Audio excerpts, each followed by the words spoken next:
All right, we're going to start. This is like the most intense book ever. Okay, like, remember, they were all set here instead of like juvie or something like that. Like, they were all set here for crazy different reasons. There's 6 kids, 2 adults. One adult died, the other adult abandoned them. They were trying to get the engine started yesterday. What happened? Fire. So now when we left, there were 3 kids in the ocean and 3 kids still on the boat. So now we have to see what the rest of them are going to do. Chapter 15, Monday, July 17th, 1825 hours. So that is 6:15 at night. No, 6:25 at night, I think. Luke paddled like a 4-year-old at his first swimming test. Just keeping his upper lip above water seemed almost impossible. This was crazy. He had a bronze badge from the Red Cross. Why was he so helpless? Helpless. Panic and shock, he thought, and fear. He was trembling all over. Stay close to the boat. That was the first rule for a man overboard. But a widening pool of burning gasoline was spreading around the Phoenix, making it look like the waves themselves were on fire. Luke found himself drifting farther and farther from the ship. If he got separated from the others, only the fish would find him. Luke! It was a faint call from the gloom. Will, the voice seemed like it was coming from miles away. Although Luke was sure Will couldn't be very far. Will, are you okay? He shouted. No answer. Luke looked around, fighting hysteria. The sun was down. Details disappeared against the innocent orange of the fire. He saw nothing except there it was, a flash of color a few yards away. He made for it, splashing wildly. In the pool at the Y, it would have been a 10-second swim, but here, a distance marathon. Will! Luke's voice was breathless, unsteady. Nothing. And then his failing arm smacked right into a 6-foot piece of the Phoenix cabin top floating in the water. The corner glowed like hot coals. Luke used his weight to submerge the smoldering portion. With a puff of steam, the fire was out. He hauled himself on top and lay back, gasping. Ow, his hand banged against something hard. Then he rolled over to find himself staring at a steel gray smoke head vent. This was the galley ceiling. This must have been broken off and thrown free when the explosion launched the stove overboard. That's why it was still in one piece when most of the deck and cabin were blown into toothpicks. Will, he called again with the growing urgency. The Phoenix was completely engulfed in flames now. As he watched, an orange-charred section of the stern broke off and disappeared below the waves.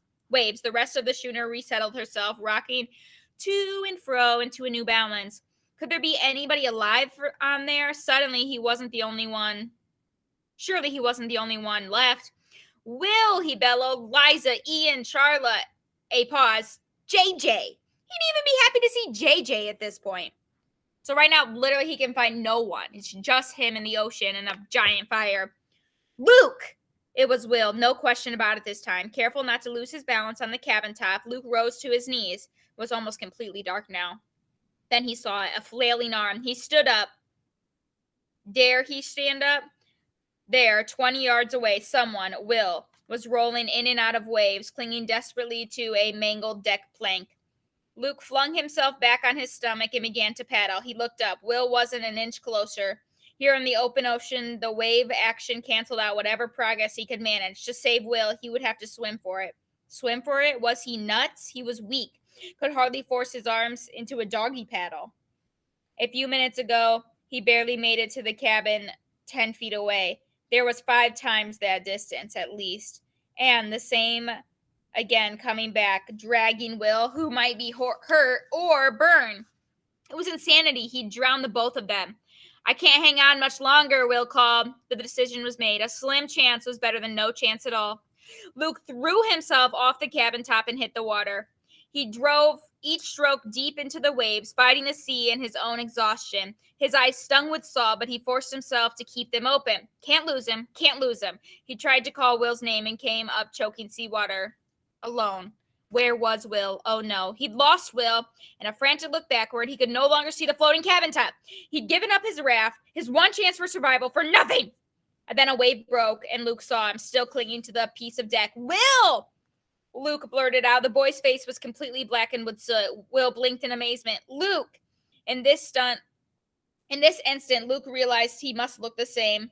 He struggled to force his racing mind onto what was important. Can you swim? I'm not sure. Will seemed aimless and confused. I found a piece of wood. Hang on to it, Luke commanded. It'll help us float. Wood floats, in case you didn't know that. Grabbing Will, Red Cross style. Oh, how he wished he'd paid better attention in life-saving class. Luke started back in the direction of the cabin top. We'll find it, he told himself. If they didn't, they'd both drown. Side strike, shuttle kick. Will's dead weight threatened to drag him down. There's a cabin top floating up ahead, Luke managed to say in between his breaths. He paddled, his arms throbbing in pain. Can you see it? Too dark, replied Will. He sounds sleepy. Try, Luke demanded, wasting precious strength, shaking his friend. It's around here somewhere. It has to be. There's nothing, insisted Will a little more urgently. Agony pulsed from every muscle in Luke's body, from his cramped feet to his aching knuckles that were locked on Will's shoulder. It would be easy to give up now. There would be no disgrace in that. Who would have expected him to make it this far? The call to quit radiating from this very close of his being. Just let go. It seemed to say, surrender to the waves. All right, so Luke is literally in his mind like, my body is so tired. I can't keep going. I'm gonna drown. We're both gonna drown. I just can't do it. Wait a minute, came Will's voice. What's that?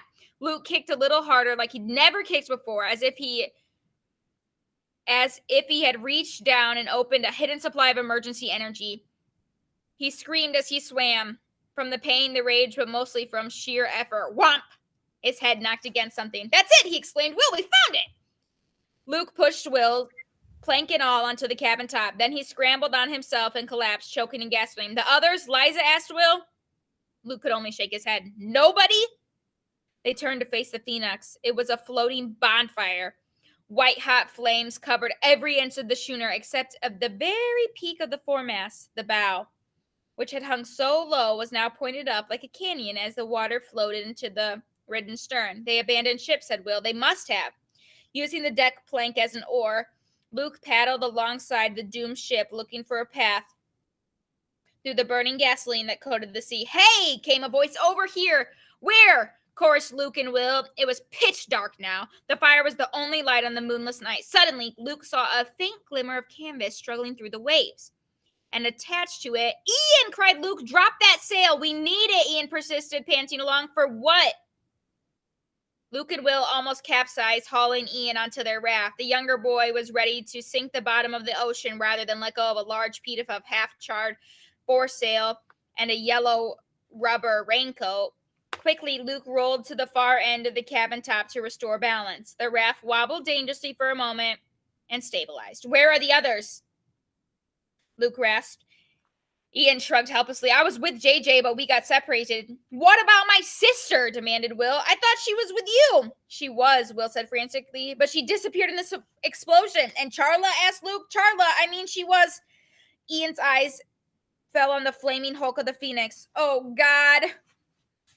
With an audible groan, the burning shooter seemed to give up the fight before their very eyes. Slowly, agonizingly slowly, the ship slid into the sea, following the angle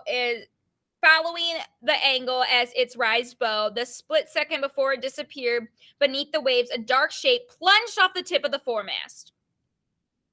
So remember, Charla was on top of that thing. So the whole boat's going down now. So Charla's probably still alive, hopefully. It was a desperation dive, yet it was perfect. A graceful arc, and then a slim figure slipped into the ocean with barely a splash. It could have only been one person. Charla, they chorused, pointing slight up to the sky. The flaming bowsprit of the Phoenix sank out of sight. CNC schooner was no more. There was a mournful hiss as the ocean extinguished the blazing wreck. Suddenly, all light was gone, save for a few patches of burning gasoline. Luke picked up a plank and began paddling towards the spot the girl had entered the water. Charla! I hope she knows to splash around and make noise, Ian said. Style counts for nothing when you're being rescued. They made their way through the gloom, blowing her name. Over here, she was plowing through the waves in textbook freestyle. Luke had a smile. Maybe we can tie her to the raft and she can tow us home. So, like, literally, anything they had left is now just fire. And he's still like, yeah, maybe this girl can just swim us on home. So he's still kind of joking. The light mood didn't last long as they heaved Charla on board. The cabin top overbalanced, flipping them all into the water. Several more tries gave the same result. It's too much weight, Ian shouted, treading water. This thing won't hold more than 3 of us.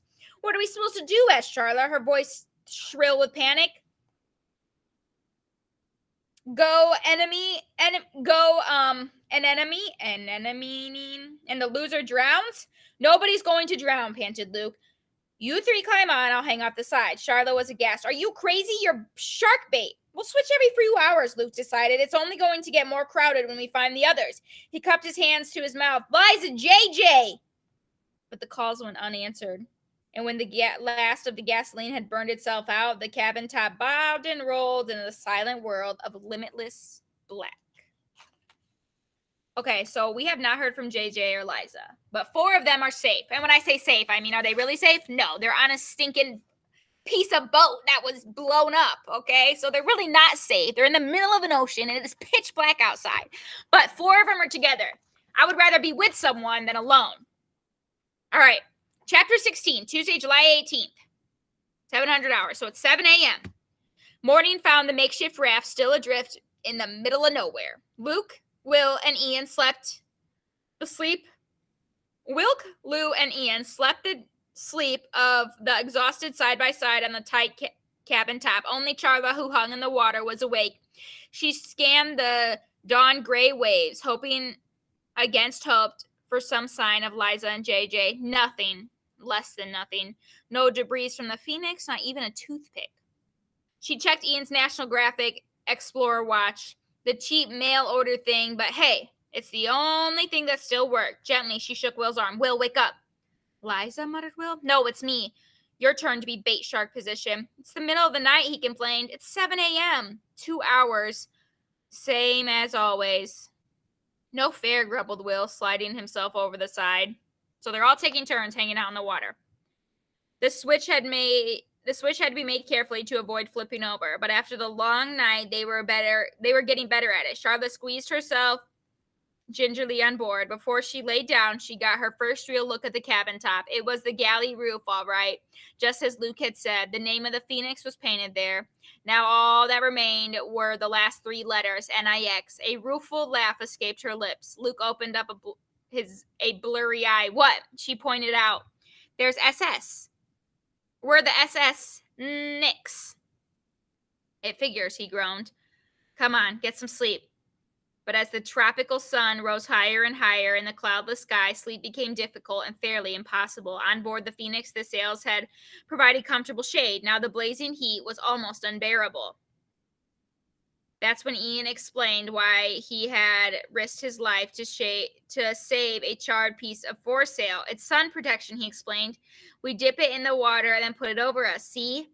Luke had to admit it was a lot cooler under the dripping canvas. He repositioned the scrap of the sail so that it covered Charla, who was once again in Bake Shark's spot. What's the hat for? Asked Will. To collect rain, replied Ian. It's rubber, so it won't leak. We can't drink the ocean water because of the salt. We need fresh water. Charla was amazed. How did you think of this in the middle of a burning boat? So Ian, smart little self, he's saved some canvas to help protect them from the sun and a stinking hat, like a rain hat, so they can collect water, all in the middle of a burning boat. Like, that's probably not what I'm thinking of. Ian shrugs. I once saw this show on Shipwrecks on the Discovery Channel. The big difference between who survived and who didn't was thirst and sunburn. Geez, that's smart, commented Will. I sure hope Liza thought of that when if his voice trailed off. Did anybody see her last night? Asked Luke. No, not Liza, Charla said slowly. I remember JJ trapped on the foredeck, but once the sail caught fire, I lost him in the smoke. I was with him for a few seconds, Ian added. But then the mast came down and we got split up. But he was definitely okay. I heard him calling for me. Did you see him after that? Asked Luke. Ian shook his head. But I don't think he went down with the ship. I mean, that heat was unbearable. The fire was spreading. There was nowhere to stand. Sooner or later, he would have had to jump. Charlotte looked alarmed. Then why didn't we see him in the water, or at least hear him? And what about Liza? There was a sober silence, broken only by the slap, slap of the water lapping the wood platform. Then Liza spoke up. Oh, Liza, I knew you'd bust it. Luke gazed at him in concern. Will, you okay? It's the last thing I said to her, he replied. She rebuilt the engine on guts alone.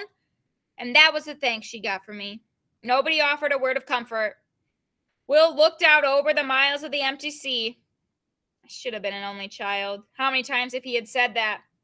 How many more had he thought it? And now, if Liza's okay, he vowed, all.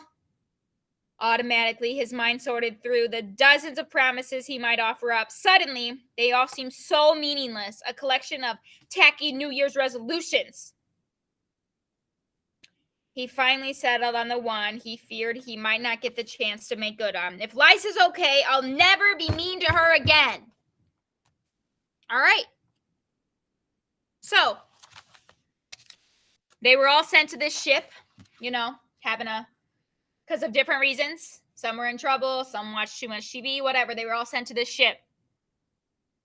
The ship's going fine. Everyone's learning good things. And then, big storm, tropical storm. So not as bad as a hurricane, but pretty bad. And JJ decided to be, crazy self and push the button. And when the sails went up, that's when the thing broke. Captain went underwater. Bye, Captain. Captain died. And then, storm stopped. Then it was just the kids in Radford. And then Radford left him in the dust. He said, see you later. Then it was just the kids. There's 6 kids.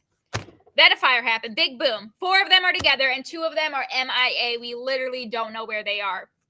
We are going to stop there. Monday, we're going to finish the book. So tune back Monday at 1-ish p.m., I think. And we're going to finish this book together. I cannot wait. Thank you for joining. The recording will be posted in case you missed something. But regardless, who the heck knows what's going to happen next? I have no clue. All right, guys. See you later. Make sure you leave the meeting. Bye.